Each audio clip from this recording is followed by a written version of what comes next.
Hi everyone, my name is Aniket Kadam. I'm the Android team lead at a startup that produces video conferencing software. So basically, I make software to make difficult engineering problems easier for other engineers. So I'm actually autistic, and this is my talk about neurodiversity at work, systems for success. So let's talk a bit more about me. I spent 10 plus years in engineering, built and launched several products, led several teams. I've given a lot of engineering talks locally and abroad. One of the major ones was at Git Merge 2019. For those who don't know, that's owned by Microsoft. And here's me on the stage in Belgium.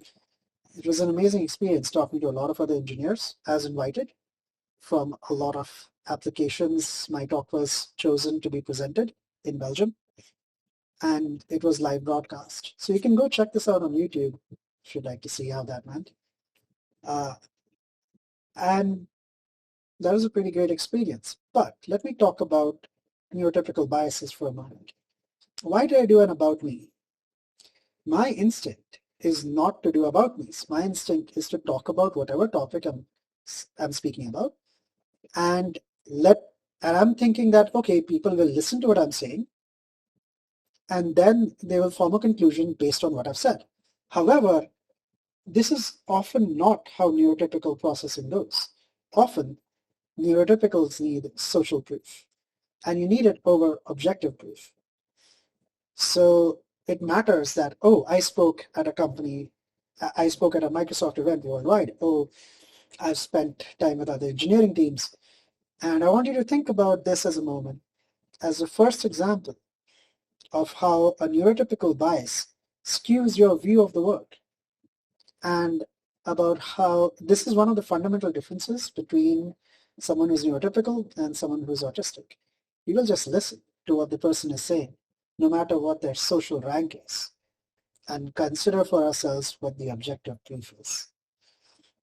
So let me talk about why you should care about neurodiversity. Um, Inclusion affects us all.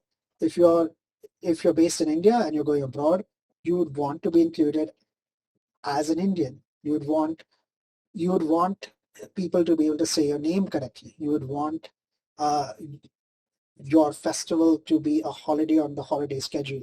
You would want, uh, if there is an option of vegetarian food, you don't want eggs in it, which generally they have eggs as vegetarian food abroad.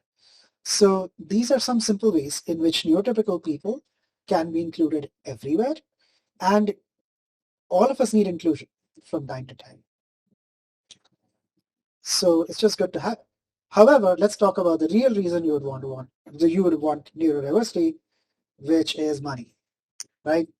That's what businesses are all about. So let's see how this makes you money. So you would have, if you care about neurodiversity, you'll have higher productivity for almost 20% of your workforce.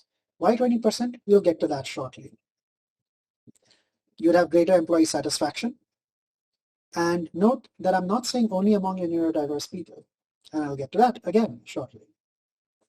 You'll have longer retention for minimal costs, right? Everyone wants that. And you'll have a competitive edge with out-of-the-box solutions. Now, am I making it up that you'll have a competitive edge? You'll figure it out too. And often the neurotypical way of doing things can be wrong, expensive, or inefficient. As you saw, you may have a bias to listen to me because I've spent 10 years in engineering, but shouldn't everything I'm saying be valid on its own? Why do you need that background? So we're going to examine some of the ways in which you need autistic thinking to catch some of the blind spots, which you may not if you're neurotypical. What is neurodiversity? So one way to explain it is with a car analogy. So let's say neurotypicals are this car, which is a Tata Nexon. It's quite good for regular roads. Right? It's fuel efficient. It's low maintenance. It's a great car. Anyone would like to have such a car. Okay? So what are neurodivergents? I argue that they're Ferraris.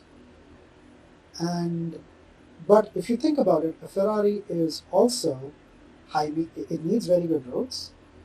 It's pretty high maintenance, and it's very energy intensive. Now, this is not the kind of Ferrari you'd use in an F1 race, but but the Ferraris in F1 races need pit stops. They're, and I quote, incredibly important for the well-being of the car and the safety of the driver. So does that mean the Ferrari is better than the Tata Nexon? Not really. You think about this road, right? Which car would you like to drive through this one, right? The Nexon will make it through, but if you take a Ferrari onto this road, it's probably not going to move very much. It might be able to, but it's going to damage itself for sure. And if it's damaged and just lying there unable to move, you might call it lazy. How can you be so lazy? Why won't you move? Why can't you do the things that all the other cars can do? And in a lot of conversations with neurodivergent people, this theme comes up. They're often called lazy for being forced to work in environments where they cannot work. That's not what they're meant for. And they could do such a good job if they just had the right accommodations. But let's talk for a moment about what kind of jobs can autistic people do and what does an autistic person look like, right? Uh, I often see like, hey, there's this charity which has autistic people folding origami or paper pots or something like this, right? Is that all the jobs that we're going to give people? So let's try to answer these two questions together. And I'll go in more detail about why the second question is so important to me particularly. So let's look at this picture. I'm going to tell you one of the people involved in this picture is neurotypical. Can you guess who it is? I'll give you a couple of seconds. It's a bit of a cheat if you've seen most of the conference already. But okay, let's do a dramatic reveal one by one of who's autistic and who's not. Okay? So on the left we have Aditi. She's co-founder of Much Much Spectrum. She's autistic and ADHD. Okay? So she's not the neurotypical. Okay, how about the person? Now it's just down to two people.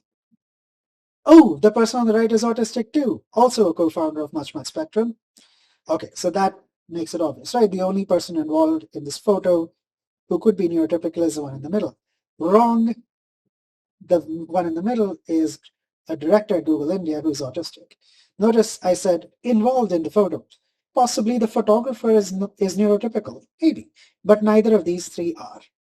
So here's an example of how autistic people can look and what kind of jobs they can have. Let's go through a couple more. Cinematographer. This lady is autistic as well. Film student. This person is also autistic. How about an actor? Chloe Hayden is, as far as I know, the first autistic actor to play an autistic character who knows they're autistic. Fashion designer. This is one of my friends, Yasha.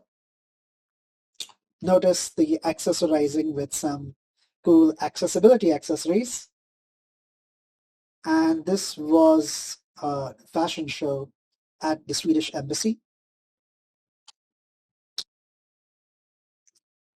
One of my favorite authors, Kay Kerr, is also autistic.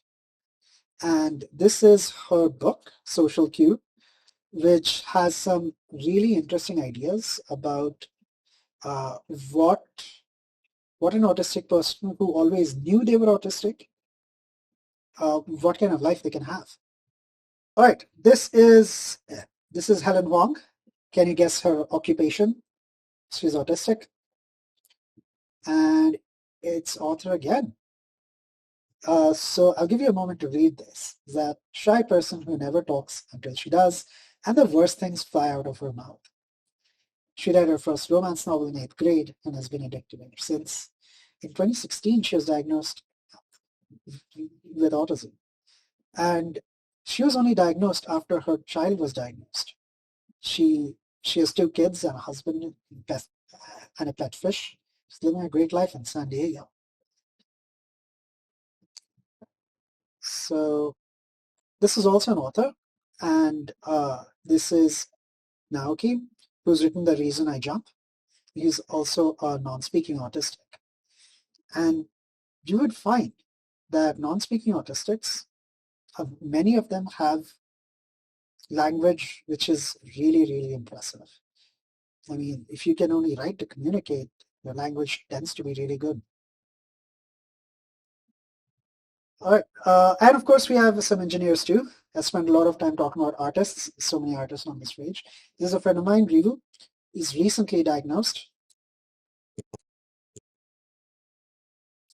as autistic. And he's been leading teams. All right, let's guess the occupation of this guy. What could it be?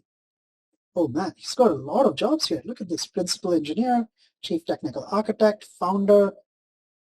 Anand Kumar Keshavan, incidentally, is related to the first guy who hired me. It's kind of a small world.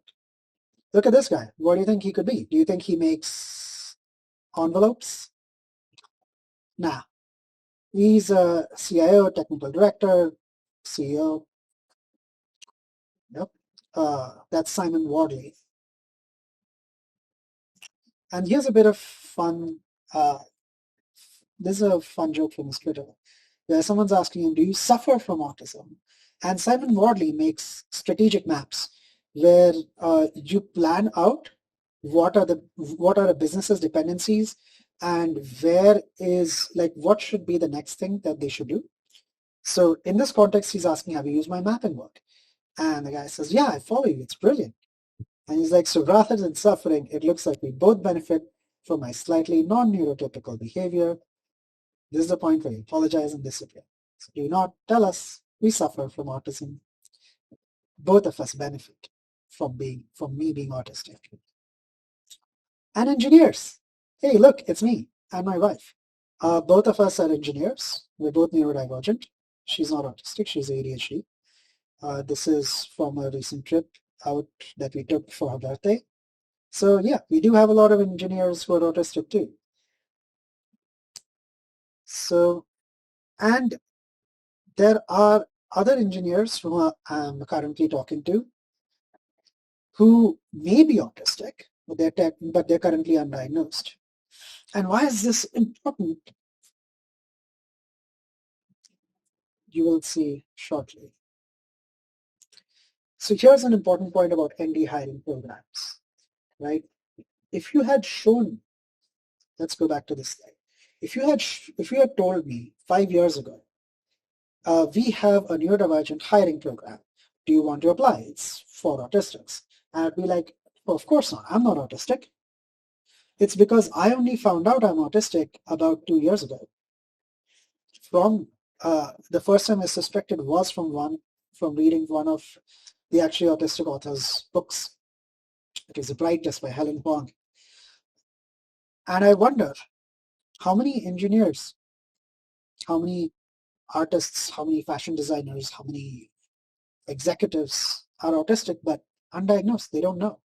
They may have struggled. They probably struggled their whole lives. And they've managed to have some measure of success, probably at the cost of some level of anxiety. But they were autistic and they didn't know.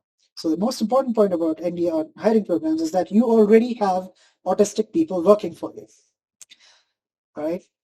About an estimated 20% of all people are neurodivergent, and the vast majority of those people do not know they are neurodivergent. So how do you think you can avoid 20% of the population? If you have 5 people in your office, one of them is probably neurodivergent.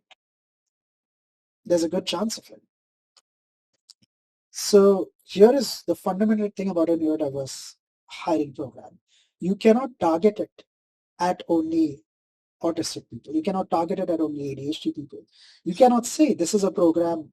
You cannot just say this is only a program for them, because that won't work. There are very, very few neurodivergent. There are very, very few neurodivergent people who actually know that they are neurodivergent. I spent 8 out of my 10 years not knowing I was autistic. And I was working the whole time.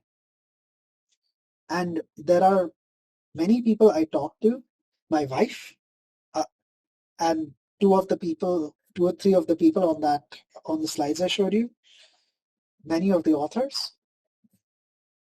Autism and neurodiversity was not very well known when we were growing up, and it certainly was barely known of even before that.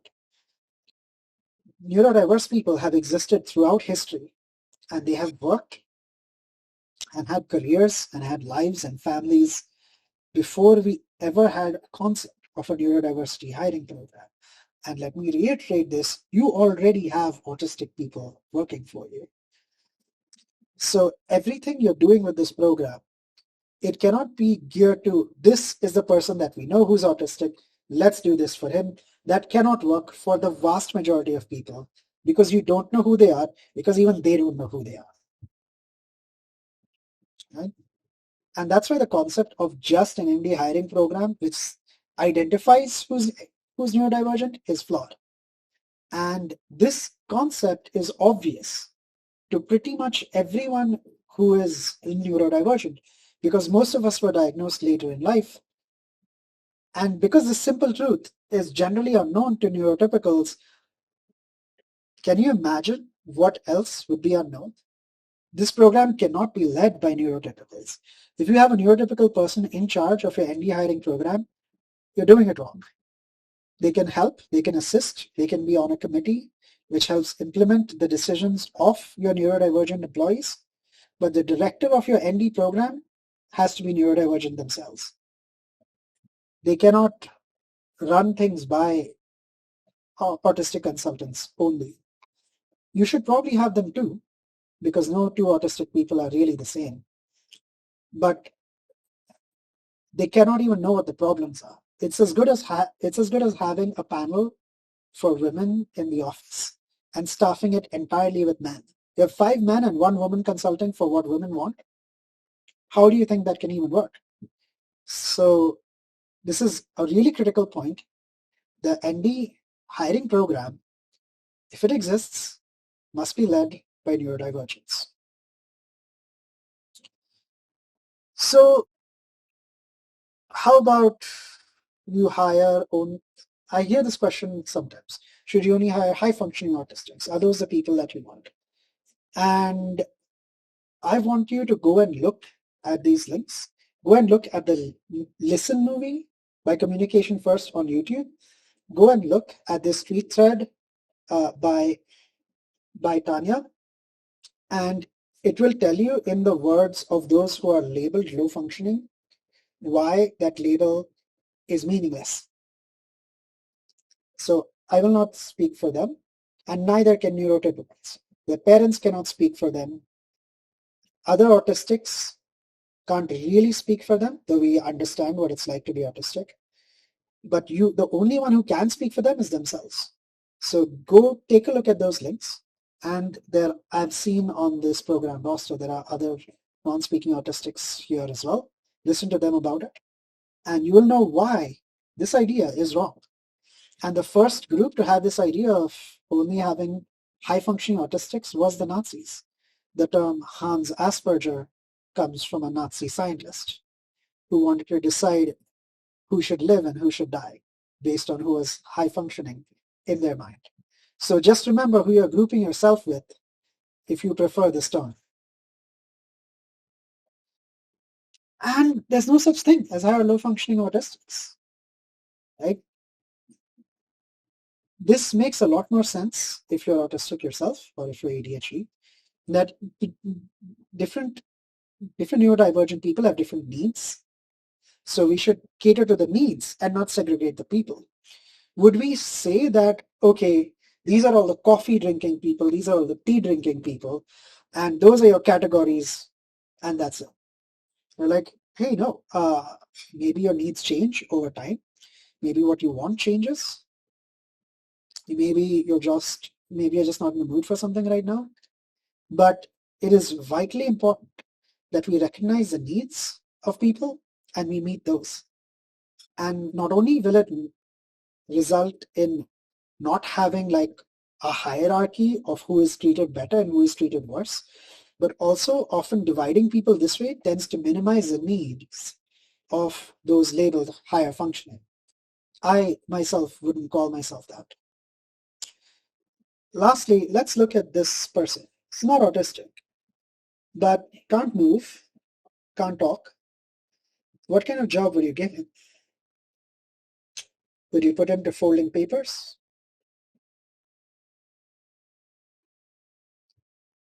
If some of you don't recognize, this is Stephen Hawking, one of the greatest astrophysicists of our time. He's passed away now, but he had Lou Gehrig's disease. It was a neurodegenerative disorder, which shut down the muscles which shut down his various muscles. He lived a lot longer than anyone expected. He was a massive contributor to society, not that he needed to be. And most importantly, you cannot tell ability from looks. So this is even more harmful because I thought autism had a look, which is why I didn't think that I was autistic for a good long time. So you should know that autistic people can look like anyone, and they can do any kind of job under the entire human spectrum of jobs. They may be good at any one of them, and you have to let them tell you what they're good at and support them in that. So let's take a look at a bunch of autistic traits. You don't have to look at people to pay attention to them. You're always thinking about a deeper meaning of what you're saying. They have a logical communication style with an emphasis on clarity. I'm always saying exactly what I mean. To actually change what I mean, you would have to break grammar. You'd have to break my grammar, and then you could get a different meaning. And also, we disregard hierarchy in favor of clear communication. This means that if you're juniors, we'll talk. If we have feedback for someone above us, we'll give them clear feedback without holding anything back. If we're seniors, we tend to prefer servant leadership, where we don't think ourselves greater than those who report to us. We know that we are in this position so that we can use our power to help people grow. And Radical Candor seems like quite a popular book. It's basically a description of what autistic people do.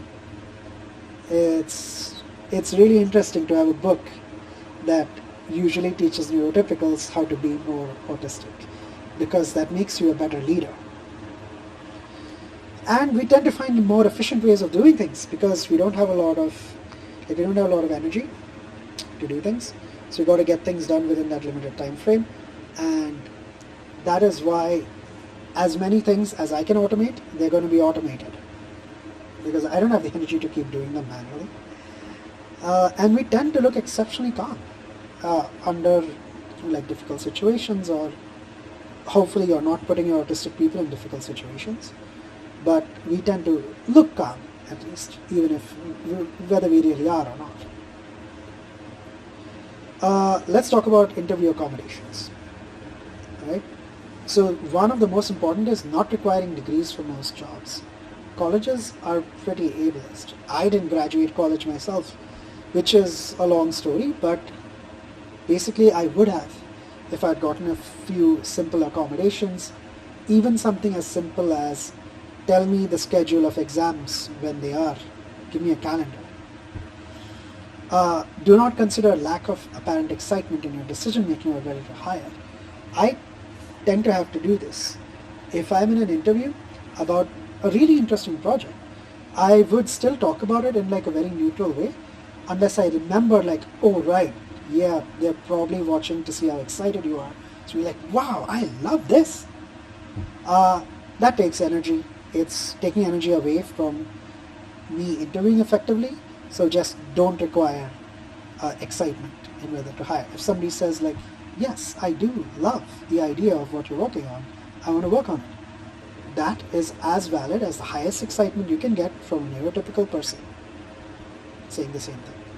So you have to listen to our words and not really the body language. And if somebody is awkward at small talk, don't let that affect your decision to hire. I have to struggle to do this. You ask me about an engineering topic, I'd be great at it. I can talk to you so long, you'd probably want me to shut up. But yeah, don't ask me about sports. I don't know what's happening. Don't ask me about the weather. I have to check my phone. So yeah, don't require being good at small talk. So here's a way that this manifests, right? It's like somebody failed an interview because he wasn't autistic enough. And then you get to see an interesting perspective. So you get to see an interesting perspective of autistic thinking that, oh, but isn't an interview a time for serious questioning? Wouldn't you want to be very businesslike? Seems valid, right? That's also true. There's nothing wrong about that. So consider that autistic and neurodivergent people in general may come into your interview with a different idea of what's important. And it's not wrong. So let's get to workplace accommodations because they're even bigger than interview accommodations. And it's going to be a big list. So let's talk about why you may want to do all that work. Well, I told you there is going to be a performance benefit that would be a competitive edge. And those aren't my words, that's the words of the Harvard Business Review. You can go Google this article about why neurodiversity is a competitive edge and why you should embrace it in your workplace. Go check it out. I realize this is a bit of appeal to authority, but you could see a bunch of reasoned arguments in the Harvard Business Review about why you should care about these accommodations. And here's another interesting line from that same article, that many individuals who embrace the concept of neurodiversity believe that people with differences do not need to be cured, they need help and accommodation instead. And Harvard Business Review couldn't agree more. Just me appealing to your neurodiverse, to your neurotypical need for a hierarchy to tell you what's right. Right? And this is pretty great. You could pause the video here and take a look at why this is. So let's talk about what the workplace accommodations actually are. Right? First thing, a quiet place to work. That's so important. Autistic people can hyperfocus, which, like, when people talk about flow states, it always confuses me. They talk about getting into flow states and I'm like, what do you mean? I'm like, oh, okay, a time when you can focus really well? Alright, I do that automatically for everything. I do that when I'm working, I do that when I'm having my food, I do that when I'm reading a book, I do that when I'm washing the dishes. Flow state is my default. I'm always in flow for every single thing. But if there's a noise, it's going to jerk me out of that. And it's not going to be comfortable to try to get back into that. So I need a quiet place to work. There can't be any visual distractions. I need nothing in my field of view moving. No people, no objects, no TV on in the background, none of this. Okay. Light is really important. It's best if there's plenty of natural light and a view of nature. I realize that I do tend to look outside quite a bit when I'm working, and it's a good relaxation. Good quality lighting, right? Flexible timings, that some days I may take a bit longer to get ready in the morning. Some days I'm ready earlier, but I may want to take a bit of a break before starting. So, and some days I may need to stop early. So all of those things are really important, and flexible timings really help me work best when I'm working at my best. And the difference between me being tired and working and me being hyper-focused and working is like 1,000%. So there's literally no point of me trying to work when I'm not feeling it, because spending that time resting is a much better return on investment than trying to just power through it. Okay? Write down unwritten rules. This is such a big thing for autistics. Now, what's an unwritten rule? So rules that are expected to be learned by watching other people, I will never know what these are. Okay, I'm going to be breaking them all the time. Instead of getting annoyed at me for breaking these, just write them down. And as you write them down, you may realize that, hey, some of these are kind of bad. Maybe we should stop doing them. And thank you. You've already benefited from hiring an autistic employee and trying to make accommodations for me. So write down unwritten rules. Many neurodivergent people end up hyper-focusing with both autistic ADHD and a couple of others, and we will miss lunch, especially if they're working remotely, right? So ask them if they would like to set alarms to have lunch, if they would like to set alarms to stop working. This is really important because in my first job, I would skip lunch and about 4 o'clock, without realizing, I would not feel hungry or thirsty. I would just get headaches. So I often say this: I do not feel hunger or thirst. I just get headaches, and then I have to figure out why. So that's not great for productivity either. So if you have alarms that remind them, like, hey, go get up away from your desk, eat something, take a nap, come back, that will help them be far more productive for far longer than if you just let them not eat and drink for 12 hours. Okay? Do not let them work too much. This is so common amongst both autistic and ADHD people. They will end up overworking really easily on something they love. And it's kind of bad. It's pretty bad. Because then they're not going to be working with you next year. They'll be burned out. So, or their productivity will slowly drop over time. So do not let them work too much. Let them work at most 8 hours a day and send them home, right? So that's super important. You should have clear agendas for meetings. So if you're organizing a meeting, it should be known what you're here to do. That helps clear up a bit of anxiety. And it'll help us, usually if I know there's a meeting about some topic, I will prepare a bit in advance about whatever that is. I'll prepare what I should say. And if I have time to prepare, I can very succinctly say what I'm trying to say, and it'll just be finished. But if I'm not prepared, it can be a bit of a mess. So definitely have clear agendas. Okay. Do not chop up their times of meetings every few hours. You should allow focus time. Okay, and now you should notice, and allow remote work, because sometimes it's just not possible, especially if you're in an office which already has, if you're in an office building with a whole bunch of fluorescent lights, it's not going to be easy to change that immediately. Just let them work from home. And there they can set up their environment really carefully, and they can have a really good time in an environment that suits them. So remote work is super important, right? Now, one more thing I want you to notice about all of these accommodations. This is not even all of them, but I want you to look at all of these accommodations and tell me which one of these will not benefit every single person. If you are a neurotypical, is there anything in this list which you would not like? Quiet place to work, no distractions, flexible timings, clear agendas, remote work. So this is an example of the curb cut effect, where when you make an accommodation for disability, it helps everyone. And like I said, because you don't know who is neurodivergent in your company, you cannot know because most of them don't know either. You should apply these rules to absolutely everyone. Everyone gets these. You don't have to ask, like, hey, I'm autistic, so I would like to work remotely. I'm autistic, so I'd like a quiet place to work. Even among those who know, there may be people who just don't want to reveal it for good reasons, for whatever their experience is. They don't want to say it. But wouldn't you still want them to have a good working environment? Wouldn't you want more productivity from them? So here's a really important thing. Accommodations must be given to absolutely everyone without gating them.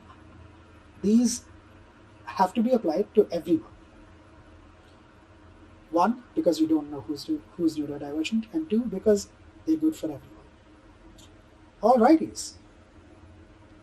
So let's get to some more workplace accommodations. Clearly explain the rationale of the work, like why whatever they're doing is important. You should have a psychologically safe work environment, which is blame-free. Have a couple of motivational words for those who are working. And don't talk in a very urgent tone or an angry tone. Just talk in neutral tones like, hey, this is the work for today, and this is what I'm going to do. So this is mainly an accommodation for ADHD people who may have issues with rejection sensitivity. And again, ADHD people can hyperfocus and they're extremely creative, and you would greatly benefit from having them at the work. So again, we come back to why do all of that work, right? And simply because neurodiversity is a competitive advantage, right? So what would happen without accommodations? Generally, neurodivergent people will function at about 30% or less of capacity, all right? And that sounds pretty bad, right? Except neurotypicals don't notice, because 30% of a neurodivergent person's full capacity is enough to get them commended and promoted. Think about that for a moment. That a person is performing at 1/3 of their ability and it's still exceptional. This is the power of neurodiversity, and that's what makes it a competitive advantage. Right? So you could very easily double or more the productivity of your most productive employees with what? With just this? How much does any of this cost you? Right? Change a couple of bulbs, hand out headphones, be a bit more decent human being. Isn't that worth double or more productivity from people? Consider everything else that you may do in a workplace to increase productivity. What if just doing this got you so much more? Okay, and one important thing is not all neurodivergent people are the same. Not even the same neurodivergent person is the same all the time. Their needs and accommodations may change over time. They may need more sometime, they may need less sometime, and sometimes they'll just need to take breaks. And that's okay, because when they come back, they'll be refreshed and be working way better than they could have without that break. So just let people have their holidays. Okay, let's take a look at a good example of this with a term called dynamic disability. Now, dynamic disability means that neurodivergent people's productivity can only be measured over time.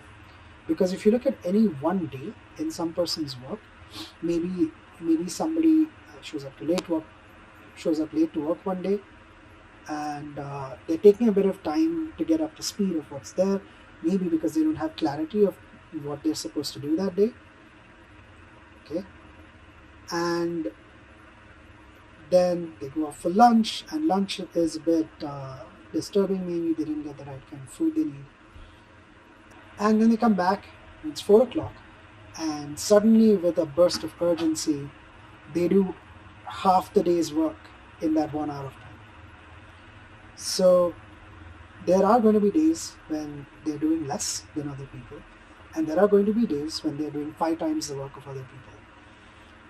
And it's not fair to ask them to do the work of 5 people every day, all the time, because it's not something that we can control either. It just happens. And if you've provided enough accommodations, there's a good chance that more than half the days will be good days, where we're doing more work than would be done by a neurotypical person.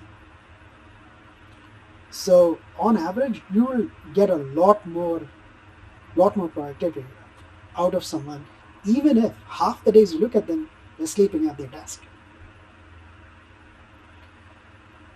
So like I said, their productivity will generally exceed NTs, and it won't look like it exceeds it while they're working. They may not be able to work sometimes, they may be distracted sometimes. Maybe today is not a good day for their executive function. But if you look at their work over a couple of months, let's say 3 months, then you can see as a whole the quality and quantity of their work, and it's probably going to be bigger. So the biggest piece of advice I can give you if you're working with either ADHD or autistic people, measure their work in blocks of 3 months. Don't look at them at their desk sleeping and think like, oh, clearly this person is lazy, which is the most common insult, which is also not true. So, and because of this, the only organization that can value neurodivergence is one which values outcomes over outputs.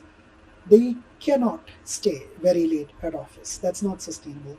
They cannot be sitting in their seat working all the time. Maybe they need to walk around a bit to get their mind working. Maybe they need to spin around in their chair. Maybe they need to just doodle something. And while they're doing that, they're thinking. And I'm quite sure that whatever your job is, people are paid to think, not to like type or sew or whatever it is. They're paid to think. And all of those are examples of neurodivergent people thinking. And you do not know what neurodivergent attention looks like. If they're not looking at you, they're focusing on what you're saying. And if they are looking at you, they cannot focus on what you're saying. So do not make them look at you. And that's why it will very rarely look like their productivity exceeds the other person who's just sitting there at his desk all the time. Okay? And so let me just end on this note about stubborn autistics. Right? Often autistics get this label of stubborn that, oh, he needs to do this thing and refuses to do anything else otherwise. But they're just advocating for needs that you don't understand. Imagine if you gave a blind person a book and you told them, read this book and write a report on it. And they're like, they can't read it because they're blind, they need this in Braille. And would you call that blind person stubborn because he just refuses to work unless you meet his needs? Right? A lot of time when autistics are called stubborn, it's a situation like this. They're just advocating for a need that you don't get. And yes, we may not be able to work without it. So that's all for my talk. Let me talk a bit about the organization which I helped co-found. It's called Powered by Autistics. You can see it at poweredbyautistics.com. It's an autistic-led service organization, and we provide a lot of services. Mostly my co-founder does. She does everything. I'm just a tech support. So if you want diagnosis, if you want support for your organization or your school, you can reach out to me at the email address Aniket at poweredbyautistics.com, and I'll route you to her. Thank you, and I hope I'll route you to her. Thank you, and I hope you take away from this why neurodiversity is profitable, why it is a better way to live, and why not just neurodivergent people will benefit from the changes we make, but every single one of your employees. Thank you.